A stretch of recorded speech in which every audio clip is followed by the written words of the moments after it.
Beginner's Guide to All Investments.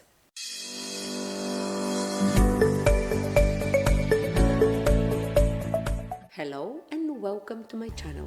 It is with pleasure that I bring you this long video post that will lay out in a simple details all you need to learn about purchasing stocks for a novice. Financial freedom is a dream for everyone. However, there are several hurdles that have either been placed by myth or are just truly a part of the journey. Whichever it is, it can be exceptionally hard to get the right amount of financial freedom that you earn for. But this is not to say that it is impossible. There are many ways available to you, and I can guarantee that you can get the freedom you deserve financially. One of such ways is investing in the stock market. The stock market is very similar to gambling.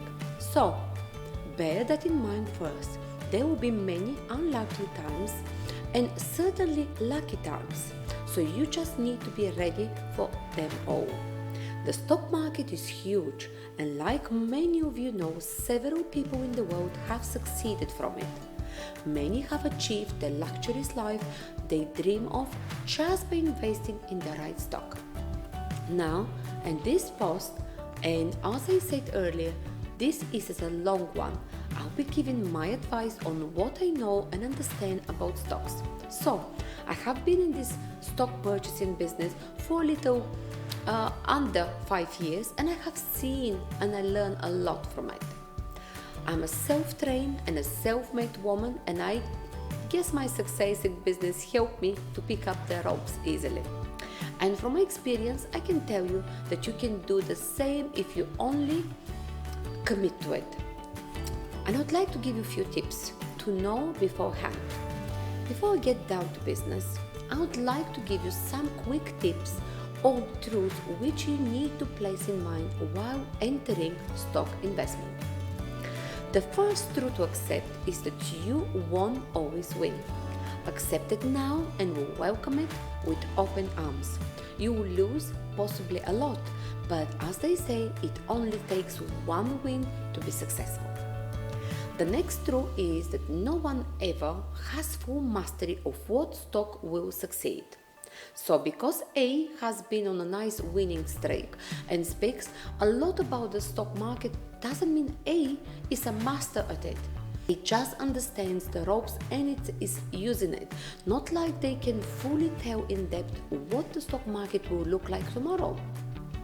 The third truth is that in the end, you need to be able to make a decision based on gut instinct and not just because I or anyone else giving or sharing experience says. It's all about you and what you feel is right. And if you think you have not yet fully grasped the concept of investment, you can always wait it out and just learn more before committing to it. The fourth tip, you should know why you invest in.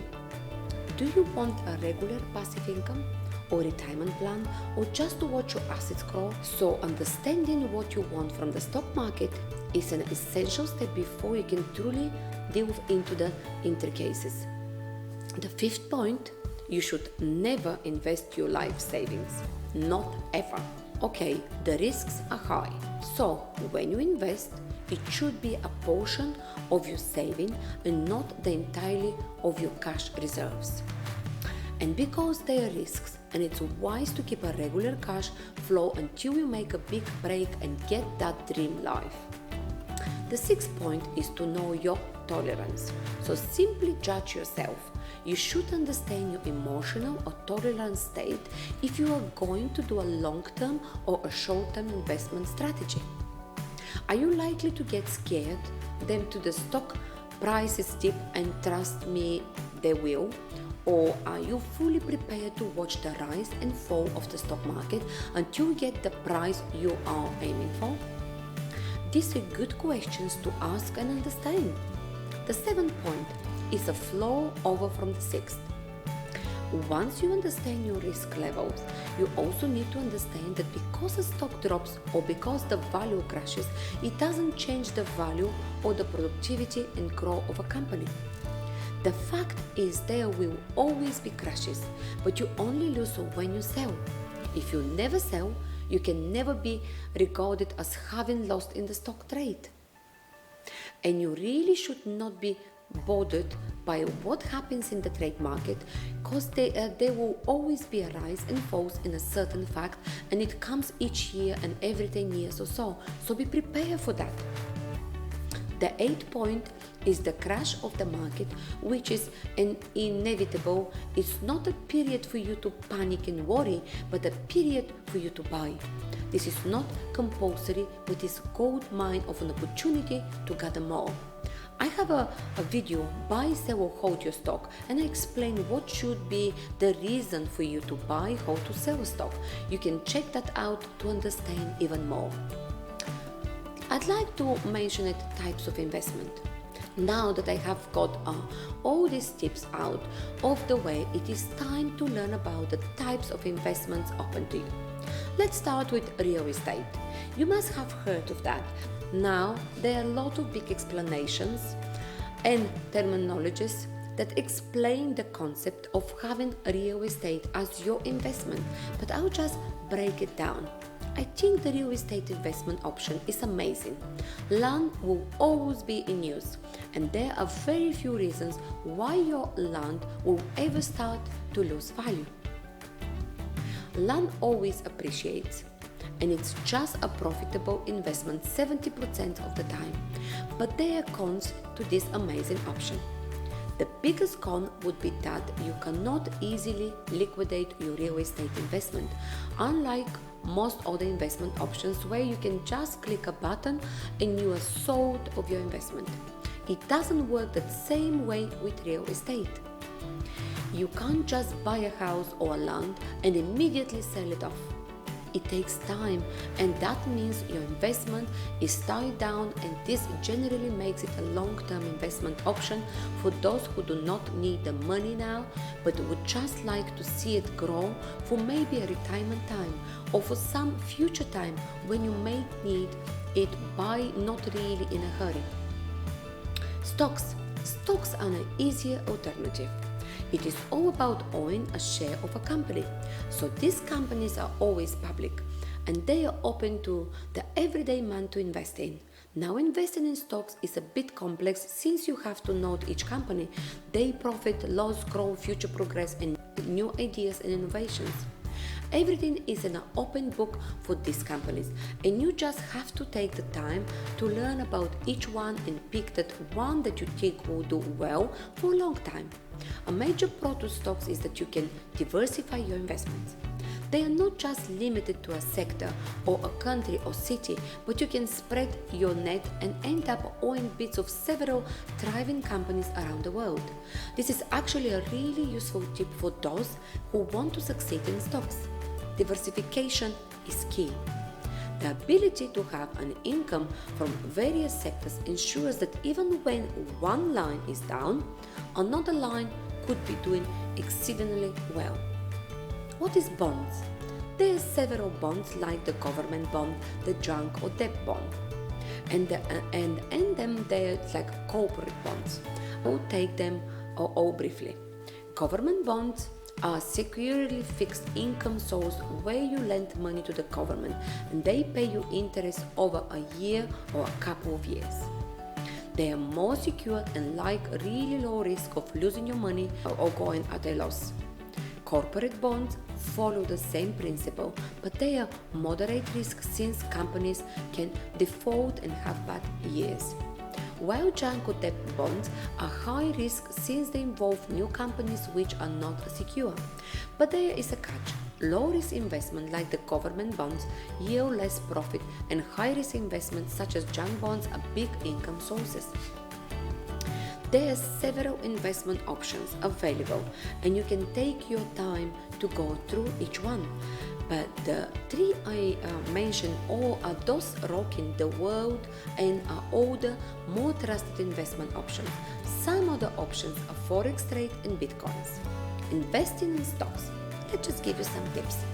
My main focus for this beginner's guide is really on stock and what to know about them as a first-time investor. To go straight to it, let's talk about index funds. What is index funds? This is a mature group stock trading option. Now, this is an excellent for new and not very financially capable investors. And dare I say it is a lot more secure in terms of stock trading and stock investing. You could invest on Amazon, Facebook, Google, and the other big names and have a stock on each, which will cost you a lot. Or you can just trade on SP 500 and have all these stocks in one. So the SP 500 of Standard & Poor's 500 consists of 500 of the top American companies. If you invest in them, you end up investing in all of these 500 companies at once. This option is a lot better for new investors because no matter what happens to 1 or 100 companies on that list, you have 400 more to rely on. There is also the story of diversification within 500 companies in several fields. This is your gold mine. But index funds don't just end up in owning 500. You can categorize what you want to invest in. You can decide to invest in an index fund of the entertainment and media field, of the medical field, and get several companies you can be a part of. The good thing about joining SP 500 is the really low cost, which can be a great option for new investors without the financial capacity to get a mutual fund manager and have him or her pick and choose your companies, which may not be very profitable to you in the long run. Let's start to give you a few beginner's tips to the stock investment. The first tips: do not be tempted to buy every single stock that looks good. Having a large portfolio is never a good idea. Start with a limited amount and invest in that. Second tip: every year or two, make a review of your stocks and see if there are these stocks that need to be let go and those that need to be invested more in. Just take account of their growth and potential. The third tip: for a starter, going for the less risky investment is the best. As much as small caps companies have a lot of profit earning, if you are not investing for immediate returns, you should invest in safer option for longer terms. Fourth tip: so for what you know, if you want to invest, it is wise to try those companies or categories that you know something about the industry. This could be an industry you already work in. It could be an unwise decision to invest in a medical category if you have no knowledge of what goes on the field. How to invest in stocks? First, get an online brokerage account. There are several with little or larger minimum deposit and cost for trading. You will be required to fill some paperwork for verification's sake. You can trade on the web or those a mobile app. Most brokerage accounts have mobile apps. Once you log in, you can make a transfer from your money to the account and you can begin trading. Search for the stock you wish to buy and basic information like the trading value, its growth over a few years, months or weeks, its profit and more. You can also limit your maximum buying amount. That acts like a filter that only brings companies with values around your budget. Make your purchase and be your broker. Take the time to read and learn and grow your knowledge of stocks and become your money manager. Myths of investing. In my years spent understanding what investments are, I have come across some myths that have overshadowed the concept of investment. Today, with my personal experience, I'll be debunking all of them. First, I always heard that you cannot invest without a lot of money. In my experience, this is not completely true. So I believe they mean that you can't invest so much in bigger companies with a little fund. But you can still invest. I was low on cash when I began investing, and now I have a very rich investment return. But if the money is the issue, there are two options. One, go for the lower, less expensive companies and use the cheaper brokerage accounts. Or two, cut down on your expensive living to the barest minimum and save up for your investment. I recommended the last option, and I have a video post on minimalist living, and you can learn how to make cuts on your life for you to be able to invest in the future. The second is that stock market investing is complex. Well, that is partially true, and of course there's a lot to learn, but as I said in this video earlier, you can just go with what you know and try the safer options while you learn the ropes and that guide the bigger, more risky stocks. The third is that stock trading is like gambling. This is not completely true either. It's not gambling in this sense of it, but there are risks and you have to be ready for it. The difference between stocks and gamble is that you lose a gamble when you fail to get the desired outcome, and you can either lose or win. But for stocks, you don't lose except you sell. As long as you hold, you can always win. Investing truly is an exciting thing, and once you have it all done, you can truly say that you are on your way to the financial freedom you deserve. Completely. The third is that stock trading is like gambling. This is not completely true either. It's not gambling in this sense of it, but there are risks and you have to be ready for it. The difference between stocks and gamble is that you lose a gamble when you fail to get the desired outcome, and you can either lose or win. But for stocks, you don't lose except you sell. As long as you hold, you can always win. Investing truly is an exciting thing, and once you have it all done, you can truly say that you are on your way to the financial freedom you deserve. Thank you for staying with me for this lengthy video post. Do you think you got a clear understanding of what investment and stocks are about with this video? If yes, then be sure to leave me a comment.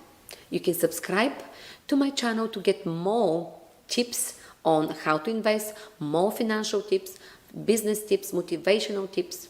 Don't forget to like and share. And again, thanks for being with me, and until next time, stay green and motivated.